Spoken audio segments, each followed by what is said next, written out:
یہ ایمان اتنی بڑی دولت ہے کہ یہ یقین نصیب ہو جائے انسان کو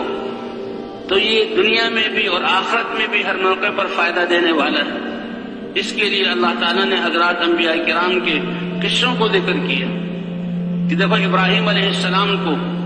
ایک مضبوط بادشاہت اور قوم اور ایک بادشاہ کی طرف بھیجا۔ نمرود جس کا نظام اتنا مضبوط کہ وہ اپنی خدائی کا دعویٰ کرتا تھا، ان کی ہدایت کے لیے اللہ بھی کتنے رحم کرنے والے ہیں، کتنے حلیم ہیں کہ قوموں کو ان کے کفر پر ہلاک نہیں کرتے تھے بلکہ نبیوں کو بھیج کر نبیوں کی کو محنت کا مکلف بنا کر اور ان کی محنت کے ذریعے حجت قائم کر کے پھر اللہ تعالیٰ کا فیصلہ اترتا تھا۔ اب نمرود ظلم کر رہا ہے، اللہ کے بندوں اور بندیوں کو اپنے سامنے جھکا رہا ہے، لیکن اللہ نے ابراہیم علیہ السلام کو نبی اور رسول بنا کر بھیجا اور ان کو اپنی دوستی خلت والا مرتبہ عطا فرمایا، خلیل اللہ، اور ابراہیم علیہ السلام دعوت دے رہے ہیں۔ اور پھر جو واقعہ ہوا کہ یہ دعوت ایسا امر ہے کہ اس دعوت کی وجہ سے، کیونکہ یہ معاشرے کے خلاف ہوتی ہے،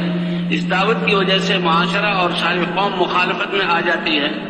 اور پھر اللہ کی مدد نبی کے ساتھ، تو ابراہیم علیہ السلام کے لیے انہوں نے ایک وادی کو ایندھن سے بھرا اور جب اس کو آگ جلائی تو آگ کا ایک سمندر تھا،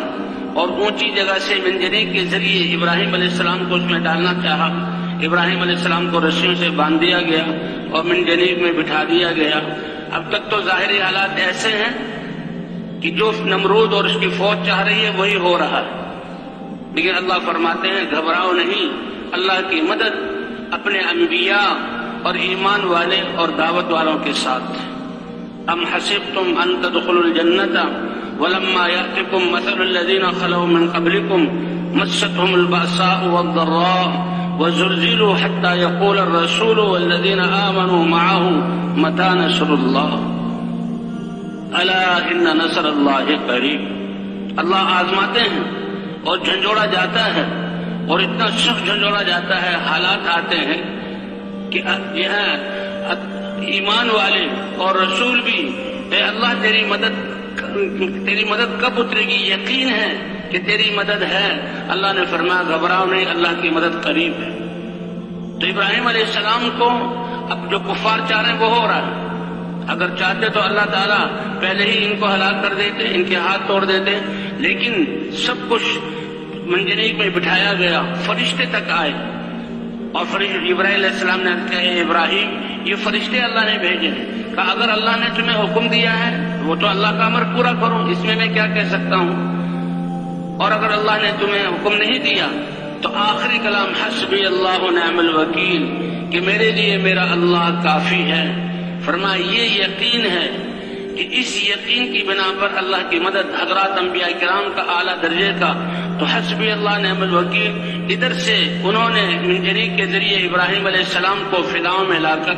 آگ میں اتارا، ادھر اللہ کا حکم آیا کہ براہ راست اللہ نے حکم دیا یا نار کونی بردا وسلاما علی ابراہیم، اے آگ جو اللہ کی مخلوق ہے تم ابراہیم علیہ السلام کے لیے ٹھنڈی اور سلامتی والی ہو جاؤ۔ کہ آگ ایک ہی وقت میں جن رسیوں سے ابراہیم علیہ السلام بندھے ہوئے تھے ان کو جلا دیا اور کھل گئے، اور وہ ابراہیم علیہ السلام کے لیے ٹھنڈی بردن کا حکم آیا کہ ایسی ٹھنڈی جس سے تکلیف ہو، وہ سلامن کی سلامتی والی ہو جا۔ یوں آتا ہے کہ 40 دن ابراہیم علیہ السلام اس آگ میں رہے اور 40 دن کے بعد اس آگ سے نکلے۔ روایات میں یہ بھی آتا ہے کہ جنت سے تخت آیا، اس پر بیٹھ گئے، اسی آگ میں اللہ نے ایک چشمہ چالو کر دیا، وہیں سے ایک درخت اگ گیا۔ اسے پوچھا گیا کہ آپ کی زندگی کے سب سے زیادہ اطمینان والے دن اور بہترین دن کون سے تھے؟ ابراہیم علیہ السلام نے فرمایا کہ آگ میں اللہ نے جو مجھے اطمینان دیا وہ سب سے زیادہ میری راحت والے دن تھے۔ تو یہ یقین کی بنیاد پر، یقین ایسا تو جس کے دل میں بھی یقین آ جاتے، اس یقین کے مطابق اللہ کی مدد، اس یقین کے مطابق اللہ کی مدد۔ اور پھر اب نمرود اور اس کی اسکیم فیل ہوئی۔ ایک روایت میں آتا ہے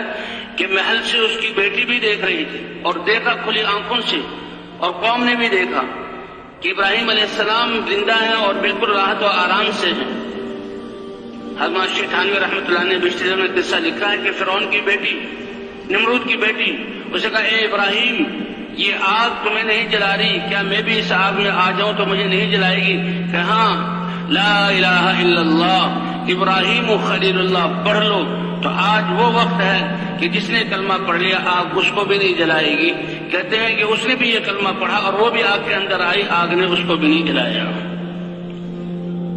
تو سب سے بڑی دولت، اس لیے کہتے ہیں اللہ نے انسان کو کامیابی دینے کے لیے اس کا دل اور یہ جسم اور اس کے اعضاء یہی سرمایہ ہیں اور یہی کامیابی کا ذریعہ ہیں۔ کامیابی کے لیے اللہ نے انسان کو باہر کی چیزوں کا مکلف نہیں بنایا۔